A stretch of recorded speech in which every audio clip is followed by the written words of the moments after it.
여러분 안녕하십니까? 광주 MBC 뉴스데스크입니다. 오늘 첫 소식은 술을 마신 채 광란의 질주국을 벌인 외국인을 검거한 시민들의 이야기로 시작합니다. 음주운전을 목격한 시민들은 20km 이상 뒤쫓아가 이 외국인을 붙잡았는데 잡고 보니 불법 체류자였습니다. 우종훈 기자의 단독 보도입니다. 광주 무등산 인근의 한 도로. 새벽녘 캄캄한 도로가에 차량 한 대가 불을 켠 채 서 있습니다. 차 옆에서 술을 마시던 외국인 5명이 차에 올라타더니 갑자기 내달리기 시작합니다. 목격한 시민들이 추격하기 시작합니다. 네네네, 지금 글로 내려가고 있습니다. 빨리 와주셔야 될 것 같아요.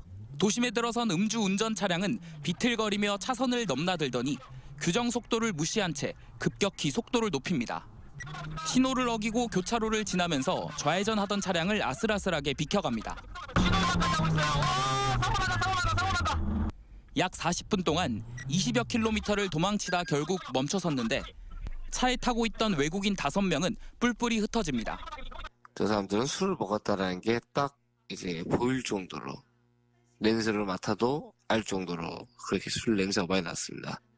달아나던 운전자와 동승자 1명은 뒤쫓던 시민들에게 붙잡혀 경찰에 넘겨졌습니다. 경찰 조사 결과 운전자는 불법 체류하고 있던 카자흐스탄 국적의 26살 A씨로 음주 측정을 거부했습니다. 경찰은 A씨를 강제 추방하는 한편 달아난 동승자 3명도 찾아 음주운전 방조 혐의 등을 살필 계획입니다. 또 4인 이상 사적 모임 금지 위반 여부도 들여다보고 있습니다. MBC 뉴스 우종훈입니다.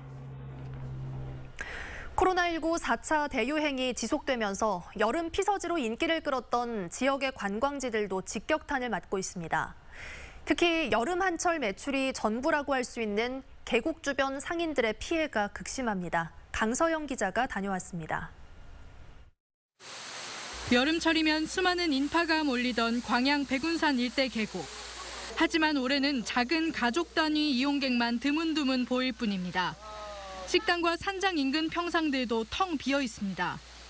안전 없는 거 멸치 되면은 서로 그냥 주차 못 해갖고 치고받고 싸우고 난리.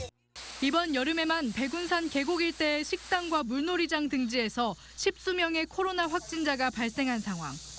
20여 개의 평상을 운영하고 있다는 한 상인은 연휴를 앞둔 주말인데도 손님 한 팀만을 받았다며 울상이었습니다. 인근 또 다른 상인은 코로나 여파를 견디다 못해 수십 년간 운영해온 가게를 내놨습니다. 같은 나온다고 막쓴 것만 그런 게 떠가지고 아니 뭐 금요일날 한 팀 받았다니까요? 힘들어서 못 되겠어요. 내일 나왔어요, 내일 나와. 지불한 요금에 따라 평상의 크기와 인원수가 유연하게 적용되는 평상 대여 영업의 방식상 방역에 취약하다는 우려도 제기되고 있습니다. 5명 정도 되는. 근데 5명이 같이 이렇게 있을 수 있어요? 이제 5명이 있어도 다 물에 들어가고 말하자면 물에 들어가고 그러니까 같이 붙어 있지는 않대. 코로나로 사람들이 평상보다 캠핑을 선호하기 시작한 것도 계곡의 여름 불황을 부채질했다는 의견도 나오고 있습니다.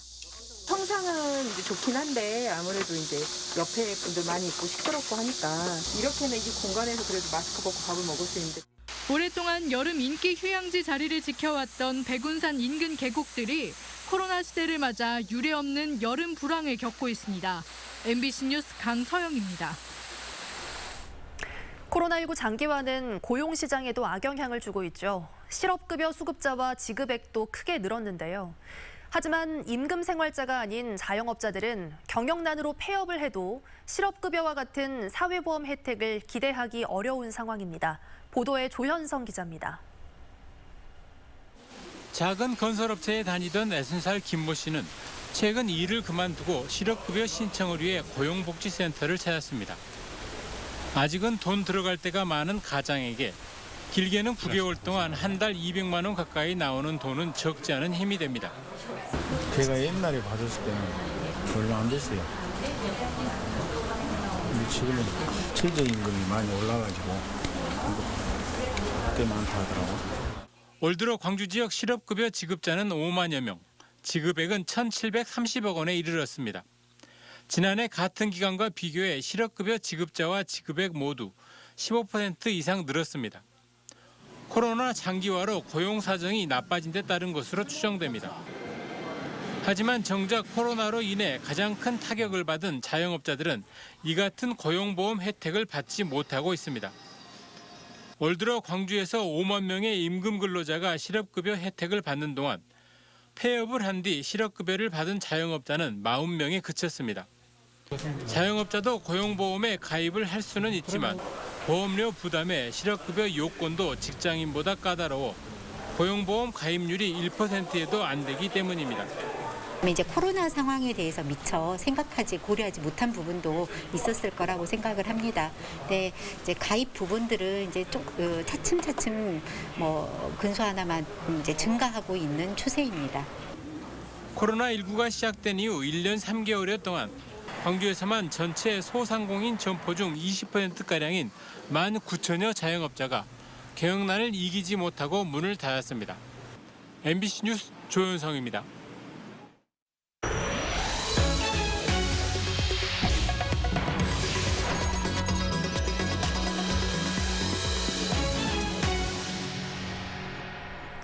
광복절 연휴 사흘간 광주 전남에서 모두 133명의 코로나19 확진자가 발생했습니다.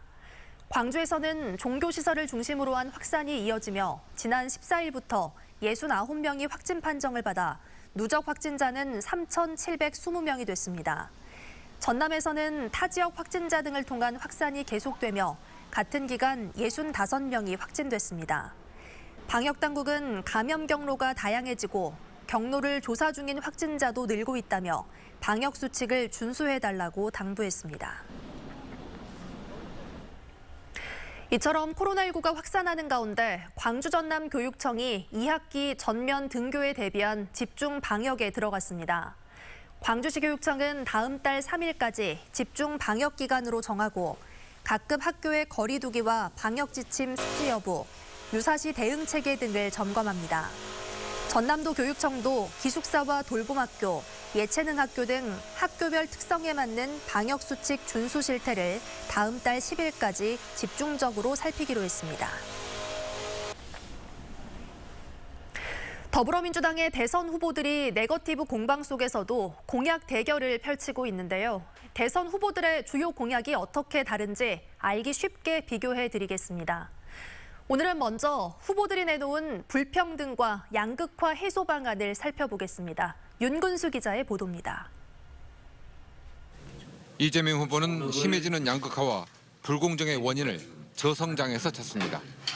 우리 사회의 제일 심각한 과제는 이제 성장입니다. 그러니까 지금 성장이 지체되면서 기회가 적고 기회가 적으니까 경쟁이 격화되고 경쟁이 격화되니까 갈등 분열이 심화되지 않습니까? 이런 악순환을 끊는 해법으로 전환적 공정성장과 기본소득으로 대표되는 기본 시리즈 공약을 제시하고 있습니다. 이낙연 후보는 국민소득 3만 불 시대에 걸맞는 적정 수준의 복지체계 구축, 이른바 신복지 제도를 내세웁니다. 국가도 잘 되고 대기업들도 부자가 되는데 왜 국민의 생활은 그 정도로 안 되는가? 국민의 생활도 단계적으로 끌어올리자. 어려운 쪽부터 끌어올려드리자. 이것이 신복지입니다. 여기에다 현재 57% 수준인 중산층의 비율을 70%로 끌어올리겠다고 공약했습니다. 추미애 후보는 지대 개혁을 해법으로 제시했습니다. 연간 400조 원에 육박하는 부동산 불로소득에 공정하게 세금을 매기고 여기서 마련된 재원으로 복지를 강화하겠다는 구상입니다. 정세균 후보는 미래 씨앗 통장으로 청년들의 공정한 출발을 보장하겠다고 약속했습니다. 신생아 때부터 국가가 지원금을 차곡차곡 적립해서 누구나 성년이 될 때 1억 원을 주자는 구상입니다. 부모 찬스 있는 사람은 저 앞에서 출발하고 흙수저들은 저 뒤에서 출발하라면 이들이 꿈과 희망을 갖고 자신감 있게 뛸 수 없지 않습니까? 그래서 이들에게는 국가 찬스를 주자. 김두관 후보의 국민 기본자산제도 유사한 전략입니다. 신생아에게 3천만 원씩 국가가 신탁하고 만 19세 성년이 됐을 때 6천만 원 정도의 목돈을 종잣돈으로 주자는 내용입니다. 박영진 후보는 국부펀드 전략을 제시합니다. 국민연금 같은 연기금을 재원으로 국부펀드를 만들고 여기에 국민들도 투자할 수 있도록 해서 안정적인 자산 형성을 돕겠다는 전략입니다. 후보들마다 해법에는 차이가 있었지만 불평등과 양극화 해소 그리고 공정 회복이 시대적 과제라는 점에서는 인식을 같이 했습니다. MBC 뉴스 윤근수입니다.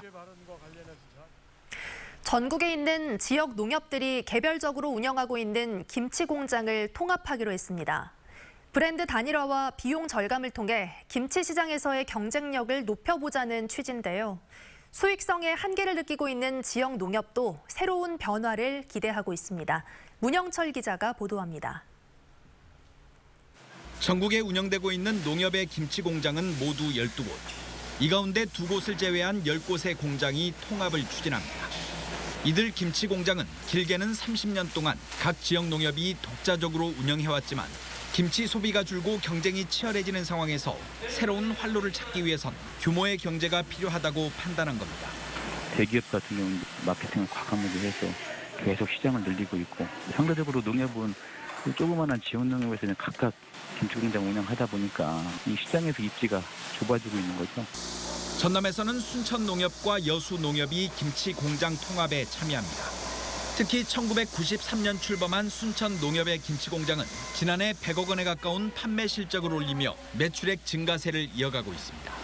하지만 원재료 가격 등이 꾸준히 상승하고 시설 노후화에 따른 고정비 지출이 늘면서 순이익은 3년 연속 적자를 기록하고 있는 상태입니다. 대기업에 비해 유통망이 부족한 데다 마케팅을 포함한 주요 영업 활동을 자체적으로 해결할 수밖에 없어 향후 성장성과 수익성에서도 한계가 명확합니다. 우리 농협 브랜드끼리 경합을 하던 게 단일 브랜드로 돼서 시장 경쟁력이 나아질 것으로 기대를 하고 1920억 정도까지 성장이 가능할 것이다. 전국 10개 농협은 통합추진위원회를 구성해 구체적인 운영 방식 등을 논의한 뒤 올 연말까지 통합법인을 설립할 계획입니다. MBC 뉴스 문형철입니다. 청산리 봉오동 전투를 승리로 이끈 홍범도 장군의 유해가 광복절에 돌아온 것을 기념하는 전시회가 광주에서 진행됩니다. 광주 광산구에 따르면 홍 장군의 유해 봉환을 기념하기 위해 오는 28일까지 월곡 고려인 문화관에서는 가족사진과 홍 장군이 직접 쓴 글 등을 선보이는 특별 전시회가 진행됩니다. 이와 함께 제76주년 광복절을 맞아 광산구 청사에서는 광복군의 서명을 담은 태극기가 전시됩니다. 여수산단에 있는 한 주유소에서 탱크로리 차량에 적재된 염산이 누출되는 사고가 발생했습니다. 오늘 오전 7시 34분쯤 여수시 화치동의 모 주유소 주차장에서 연료를 넣기 위해 주차 중이었던 탱크로리 차량에서 염산 10여 리터가 누출되는 사고가 발생했습니다.